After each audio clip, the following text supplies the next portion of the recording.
Mesdames et messieurs, bonjour ou bonsoir, tout dépend de l'heure à laquelle vous écoutez cette vidéo. Je m'appelle Michel Biemton, journaliste web camerounais, et merci de vous abonner massivement à cette chaîne YouTube de l'engagement sociopolitique, la chaîne YouTube du journaliste web camerounais Michel Biemton que je suis.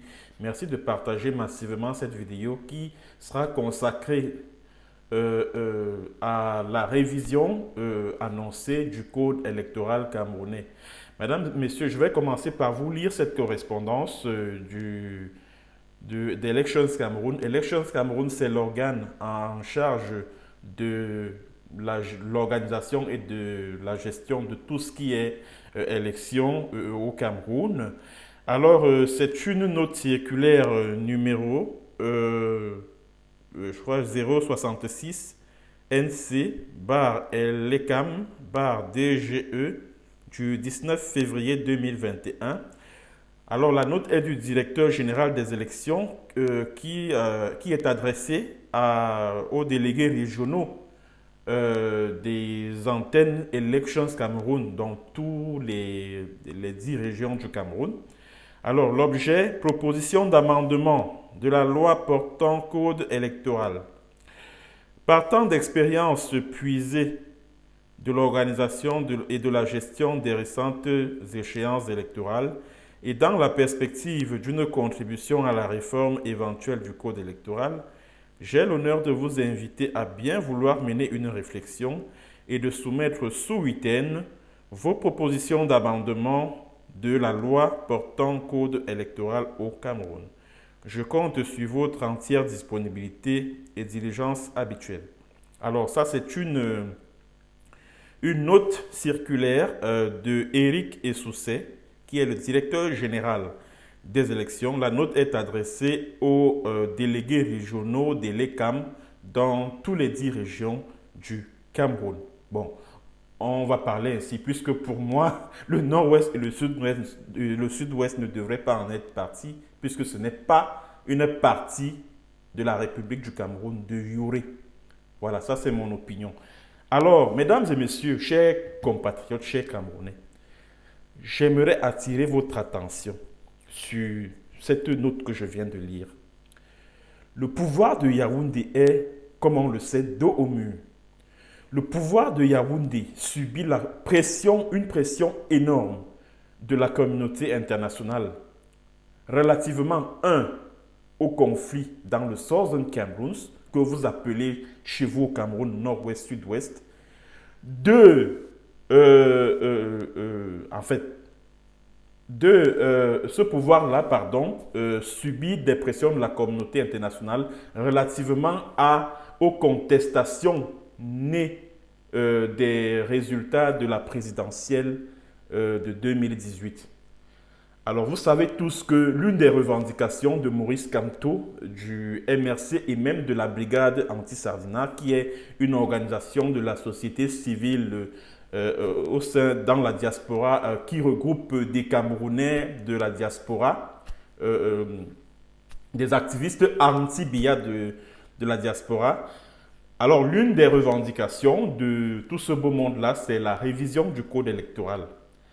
Alors, le pouvoir se sentant donc dos au mur, bon, ils essaient de prendre des mesurettes ici, des mesurettes là-bas, dans le but de voiler la face, premièrement, à leurs partenaires occidentaux.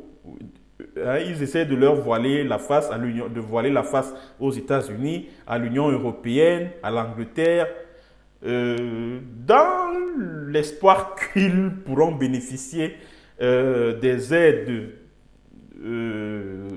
qui sont accordées au Cameroun dans le cadre de la coopération bilatérale, dans le cadre des relations bilatérales que le Cameroun a avec ces différents pays.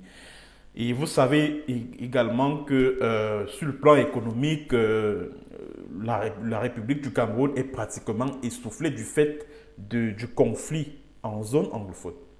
Donc voilà pourquoi le pouvoir prend ces mesures, des mesures comme la révision du code électoral, etc. Mais sauf qu'il y a un piège dans cette note, c'est que on se serait attendu à ce que La réforme électorale intègre les partis politiques de l'opposition et les acteurs de la société civile. Mais on se rend compte que c'est à l'intérieur du système gouvernant, on va parler ainsi, puisque ELECAM fait partie de ce système gouvernant-là, que c'est à l'intérieur de ce système-là que la révision électorale est sur le point d'être initiée. Ce qui n'est pas acceptable du tout, parce que, et même si la réforme du code électoral était consensuelle, c'est-à-dire que intégrant toutes les composantes, enfin, tous les acteurs, que ce soit de l'opposition ou de la société civile, on en arriverait au même résultat, à savoir un code électoral taillé à la mesure de la famille de Paul Biya qui a fait même basse sur le Cameroun. Souvenez-vous des expériences telles que ONEL 1, ONEL 2 et aujourd'hui on est à ELECAM. Sans compter le fait que entre-temps, ELECAM, la loi portant création et fonctionnement de l'ELECAM a subi des modifications dans l'objectif justement de permettre au pouvoir en place, au régime dictatorial de Paul Biya de s'accrocher au pouvoir. Donc on n'attendait absolument rien de ces gens-là. C'est-à-dire que tout ce qu'ils font, c'est juste pour faire... en fait, c'est de la poudre aux yeux. Ça, il faut que je vous le dise, c'est de la poudre aux yeux. Donc ne prenez pas du tout en considération cette note d'Elections Cameroun. Ils veulent rouler les Camerounais dans la farine. Ils veulent rouler les Camerounais dans la farine et continuer à s'accrocher au pouvoir, comme ils sont en train de le faire en ce moment. Donc, chers compatriotes, ne vous laissez pas manipuler, ne vous laissez pas mener en bateau. Cette réforme du système électoral que Elections Cameroun est en train de vouloir entamer, faites très attention, faites extrêmement attention. Et je tiens à vous dire, chers compatriotes, chers Camerounais, aucune réforme électorale digne de ce nom n'aura lieu sous le régime actuel. Je répète, aucune réforme électorale digne de ce nom n'aura lieu sous le régime actuel. Pourquoi je le dis? Vous-même, vous savez que l'Assemblée nationale du Cameroun, l'Assemblée, c'est-à-dire que la couleur politique de l'Assemblée nationale du Parlement actuel est, on va dire, 99,99% RDPC. Donc, ça veut dire que même si le projet de code électoral que l'on soumet au Parlement grignote quelques petits avantages du pouvoir en place, ce n'est pas sûr que ce projet de loi portant révision du code électoral va passer au niveau de l'Assemblée nationale. Ce n'est pas sûr. L'Assemblée nationale actuelle peut voter contre. Je ne sais pas si vous voyez. Donc, je le dis et je le répète, aucune réforme du système électoral, aucune réforme du code électoral ne peut avoir lieu sous le régime actuel, le régime du renouveau. Je dis bien, aucune réforme digne de ce nom. Mais attendez, n'attendez pas que le pouvoir Biya se mette à scier la branche sur laquelle il est assis. Jamais. Je le dis donc, que la seule révision du code électoral qui vaille, c'est celle qui viendra d'un pouvoir de transition qui sera mise en place après le renversement du pouvoir actuel, soit par une insurrection populaire, soit par une rébellion armée. Je le dis et je le répète, la seule modification du code électoral qui vaille en ce moment au Cameroun, c'est celle qui viendra d'un pouvoir de transition qui sera mise en place à la suite soit d'une insurrection populaire, soit d'une rébellion armée. Donc il faut que le système actuel s'écroule. Il faut que la famille Biya, qui a fait même base sur le Cameroun, soit complètement balayée afin que un système électoral consensuels qui tiennent compte qui tiennent compte de la majorité, de la volonté de la majorité du peuple camerounais, puissent se mettre en place. C'est-à-dire que la seule réforme qui vaille, la seule réforme électorale qui vaille, c'est celle qui viendra, non pas du système actuel, parce que nous l'avons déjà expérimenté depuis 39 ans qu'il est là. Alors si on continue à attendre, parce que même mes amis qui sont dans le MRC et autres là, ils en appellent à une réforme du système électoral, du code électoral, ils en appellent à un code consensuel. Bon, je ne sais pas à qui ils exigent cette réforme du code électoral. Est-ce à Paul Biya?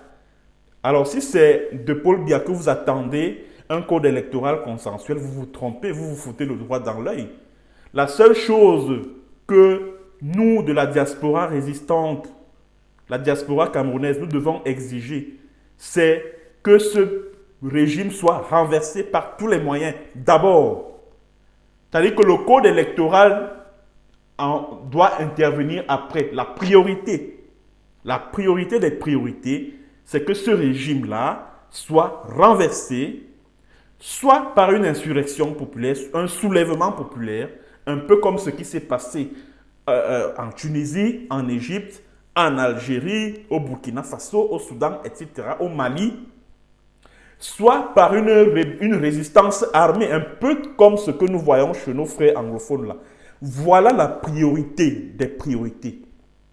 Maintenant, après que tout ce système aura été renversé par la force ou par une résistance populaire pacifique, c'est donc après que l'on va donc engager une réflexion devant aboutir à la mise en place, la mise sur pied d'une réforme électorale consensuelle, d'une réforme du code électoral qui garantisse des élections libres, justes et transparentes, des élections incontestables, dont les résultats sont incontestables et dont les résultats reflètent la volonté de la majorité du peuple camerounais.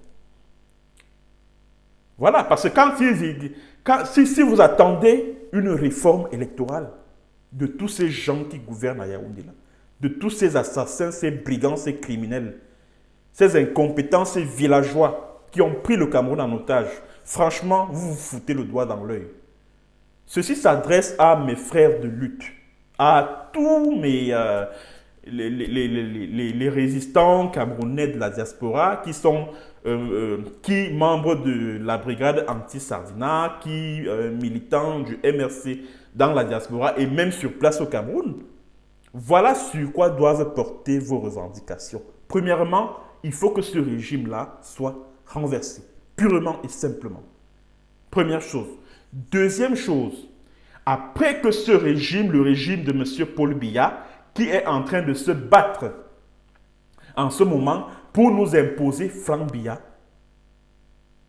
en remplacement de son père qui est déjà, on va dire, qui ne jouit plus de ses pleines facultés physiques et psychiques et même intellectuelles. Donc ces gens-là, cette bande d'incompétents, de voyous, de gangsters, de bandits, de braqueurs, de voleurs, à la tête de l'État du Cameroun, veulent nous imposer Franck Biya, un narcotrafiquant, un incompétent, un golden boy et autres, ce que nous ne devons pas du tout accepter. Alors pour éviter que cela n'arrive, il faut songer à renverser ce régime-là. Et c'est après le renversement de ce régime qu'un code électoral, que l'on va engager une réflexion au sujet de la mise en place d'un code électoral consensuel.